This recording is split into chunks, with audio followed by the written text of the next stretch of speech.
சிவகாசி அருகே மாநில நெடுஞ்சாலையோரம் இயங்கிய டாஸ்மாக் கடை அகற்றப்பட்டு விஸ்வநாதம் கிராமத்தில் உள்ள காமராஜர் நகரில் மாற்றப்பட்டதற்கு அப்பகுதி மக்கள் எதிர்ப்பு தெரிவித்துள்ளனர்.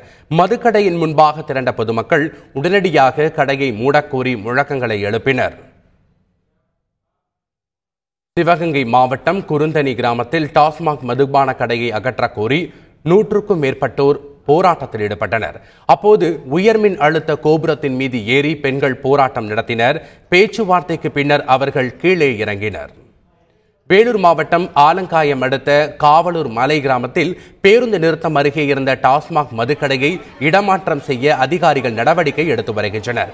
இதற்கு எதிர்ப்பு தெரிவித்து 8 மலை கிராம மக்கள் பேருந்து நிறுத்தம் மட்டுமல்லாமல் எந்த பகுதியிலும் டாஸ்மாக் மதுக்கடையை திறக்கக்கூடாது என வலியுறுத்தி சாலை மறியலில் ஈடுபட்டனர். இதனால் சுமார் 4 மணி நேரம் போக்குவரத்து வெகுவாக பாதிக்கப்பட்டது. பின்னர் அதிகாரிகளின் பேச்சுவார்த்தையை அடுத்து போராட்டம் விலக்கிக் கொள்ளப்பட்டது. வேலூர் மாவட்டம் கீழ் ஆண்டாமூட்டூர் பகுதியில் டாஸ்மாக் மதுக்கடைக்கு பொதுமக்கள் எதிர்ப்பு தெரிவித்து வருகின்றனர். இந்த நிலையில் ஊருக்கு நடுவே டாஸ்மாக் மதுக்கடை அமைக்கப்படுவதாக கிடைத்த தகவலை அடுத்து 500க்கும் மேற்பட்ட பொதுமக்கள் ஒன்று கூடி மது பாட்டில்களுக்கு பாடை கட்டி ஒப்பாரி வைத்து நூதன முறையில் போராட்டத்தில் ஈடுபட்டனர். இதனால் அங்கு பரபரப்பு ஏற்பட்டது.